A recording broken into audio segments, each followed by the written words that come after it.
بسم الله الحمد لله والصلاة والسلام على رسول الله وعلى آله وصحبه ومن والاه. زور بخير بين خۆمان بە خۆشحاڵە زانین داواکارم لە الله سبحانه وتعالى پاداشی خێری هەموو لایەکتان بە ئەجری بەهەشت باتەوە یا رب العالمین آمین. برانی ماندارم هاوکێشەیەک هەیە لە قورئانی پیرۆز ئەگەر پەلەی لێ نەکەیت هەوڵی بۆ نەدەیت لە دەست ئەڕوات نایەتەوە. ئەویش مەسائلی مسابقەیە لە هەنێ مەجالە بۆی هەیە لە مەجالی ترا دەستەکەوێت. بەڵام بۆ نمونە لە سەرەتای دروستکردنی هەموو خەیرێکە لە سەرەتای هەنگاونانی هەموو چاکەیەکە برانی خۆشەویستم مسابقەی تێدایە. الله سبحانه وتعالى لباصي صحابة كرام كاني في غمر صلى الله عليه وسلم أفبت السابقون السابقون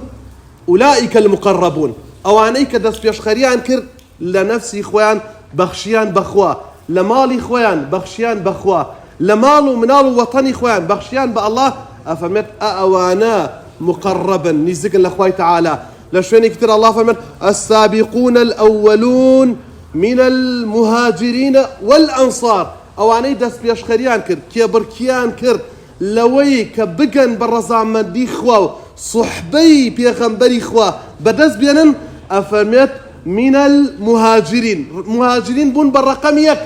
بحياتي براني خوش اسم أو نازنا وناطواني للقرآن دربيني تانشنا بهاشتكي خوي تعالى طواو أبد الأبدا أدعاء فمت والأنصار وأنصارش أهل مدينة صحابة خوش يستكاني بيغمبري خوابو صلى الله عليه وسلم كلا مدينة بون بهاولو بون بسرخري أم دينا براني خوش اسم بويا رحمتي خوي تعالى لو كسي استاج زور نتشوى لهر مجالك خيرا اگر نمان تواني مسابقه زور دس بيشخرانه بكين اتواني وكو يستا من بيموايا الله اعلم اگر خوي تعالى لمن قبول كان لو مجاله قمان بنا وجاء من اقصى المدينه رجل يسعى قال يا قوم اتبعوا المرسلين اتواني نو بن براني خوش يسم اگر تو رسالك وكو شخصيا هلا قلت وما موصايا كان بان خوازك نيد لمجالي خوتا اتواني ببي بكسك ييت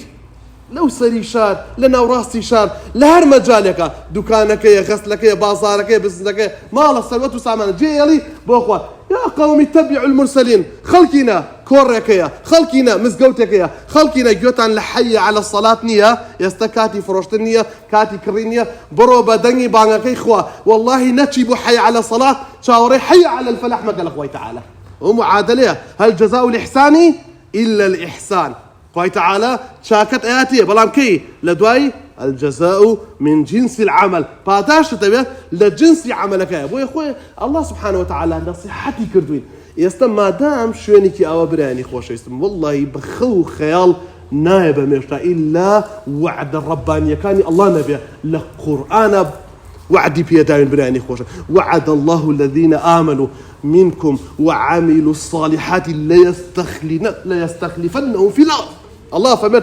وعدي خوما وعده والله سبحانه وتعالى نسيتي لوح المحفوظ أبيت أو كساني إيماني هنا ولا أمتي بيغمري صلى الله عليه وسلم استخلاف كابر السبيان برام أما استخلاف الحمد لله رب العالمين أو شو عليك إيه ودانش أمومان أي بينين ليه ربراني خوش جورتري صليبي لابو ما صاب كوريباك بو خوي راس مكاي بيا بهاش